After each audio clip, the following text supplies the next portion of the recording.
محرومی بھی ہے، رد عمل بھی ہے، اس میں تو کوئی شک نہیں ہے. اور محرومی اور رد عمل جو ہے وہ کوئی مصنوعی نہیں ہے، حقیقی ہے.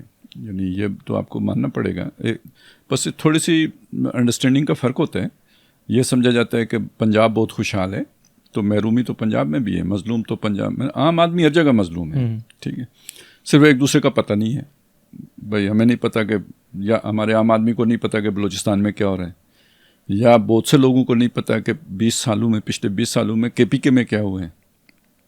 یعنی مظالم کی ایک پوری تاریخ ہے، اور اس میں کسی کے میں بھی غیرت نام کی کوئی شے ہوگی تو رد عمل اس کے اندر آئے گا.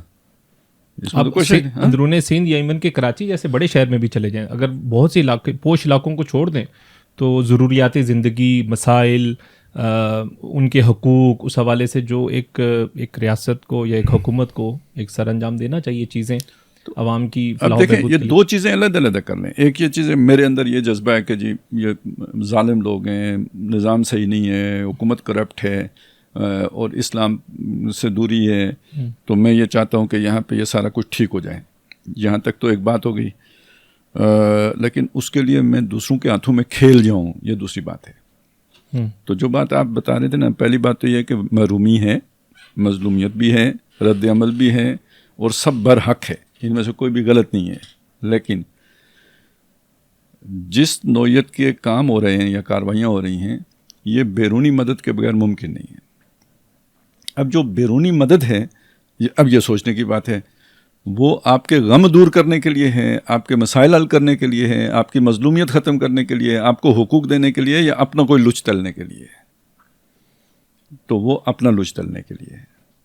کوئی دوسری طاقت کسی مقامی اس طرح کے مظلوموں کی حمایتی نہیں ہوتی، اپنا فائدہ اٹھاتی ہے. میں یار بات سمجھانے کی ہے اور سمجھنے کی ہے. کسی اور کو چھوڑیں، ہم نے کشمیریوں کے ساتھ کیا کیا؟ یعنی 1989 سے لے کے 2001 تک ہم نے انہیں پورا جناب ساتھ دیا.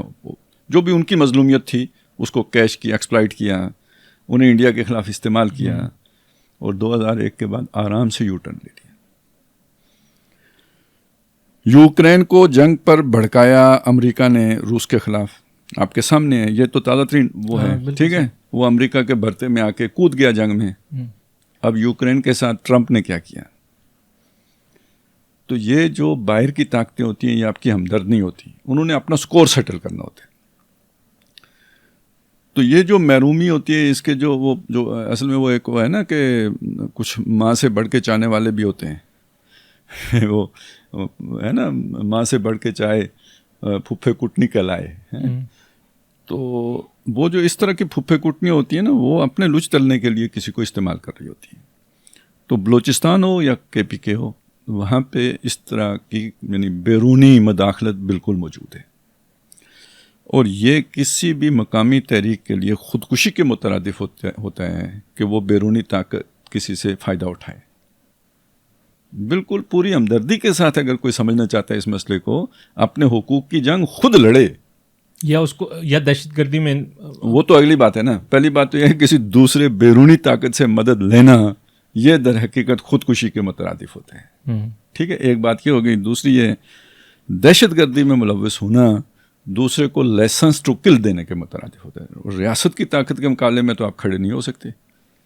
تو آپ نے یہ دونوں کام کرنے ہوتے ہیں. کون سے دو کام؟ اپنا فاصلہ رکھنا بیرونی طاقتوں سے، اور پرامن رہنا. اور یہ نہیں کہ پرامن طریقے سے آپ مقاصد حاصل نہیں کر سکتے. اسی ہندوستان میں بہت سی مثالیں ایسی ہیں انگریز کے خلاف کہ جہاں پہ آپ نے پرتشدد کارروائیاں اختیار کی، ناکام ہوئے. جب آپ نے پرامن جد و جہد کی تو کامیابی حاصل کی. پاکستان کا قیام آپ کے سامنے ہے. ٹھیک ہے، تو یہاں پہ بھی یعنی خاص طور پہ ان علاقوں میں ایک وقت میں خان عبدالغفار خان نے یہ چیزیں کافی پھیلائی تھی نا، سمجھانے کی کوشش کی تھی ان لوگوں کو. ایک سیاسی موقف ان کا ذرا پاکستان سے کے موقف سے یعنی ریاست کے موقف سے ہٹ کر تھا. اس وجہ سے ان کے وہ پورے امن کے فلسفے کو بھی اڑا کے رکھ دیا گیا. لیکن وہ اپنی جگہ پہ بہت جاندار فلسفہ ہے. آج جو ہم مثال دیتے ہیں نیلسن منڈیلا کی، تو نیلسن منڈیلا نے اپنی قوم کو تشدد پہ تو نہیں ابھارا. اور اس نے بہرحال وہ گاندھی سے عدم تشدد کا فلسفہ لیا سارا. مزے کی بات یہ ہے کہ گاندھی سے اگر آپ پوچھیں کہ اس نے کدھر سے لیا تو وہ جو اشارے دیتا ہے وہ تو سارے نبی صلی اللہ علیہ وسلم کی طرف دیتے ہیں. تو آپ قرآن مجید کو دیکھیں تو یہی جو ہے نا ظلم بنی اسرائیل کے اوپر بھی تھا. ان کے بیٹے ذبح کیے جاتے تھے, عورتیں زندہ رکھی جاتی تھی خدمت کے لیے. اور جب موسیٰ علیہ السلام آئے تو یہ ظلم دو گنا ہو گیا, اور قوم نے آ کے ان کے سامنے شکوہ شکایت کے انداز میں رکھا اب کیا کریں. تو انہوں نے کہا صبر کریں, یا تو آپ کے پاس اتنی طاقت ہو کہ آپ باطل کا سر کچل سکیں اپنے بل بوتے پر, یا تو آپ کے پاس وہ طاقت ہو. وہ طاقت نہیں ہے تو جب تک وہ طاقت فراہم نہیں ہو جاتی آپ نے جھیلنا ہوتا ہے, کیونکہ آپ کی ریٹیلیشن ان کو اور جواز فراہم کرتی ہے آپ کو بالکل بلڈوز کرنے کا, سمیش کر دینے کا. تو یہ جتنے بھی مظلوم ہیں نا ان سب کے لیے ایک ہی بات ہے, وہ بلوچستان کا مظلوم ہو, وہ پنجاب کا مظلوم ہو, وہ سندھ کا مظلوم ہو, وہ KPK کا مظلوم ہو, کہ ریاست کے مقابلے میں آپ کا اصل ہتھیار پورا من سیاسی جدوجہد ہے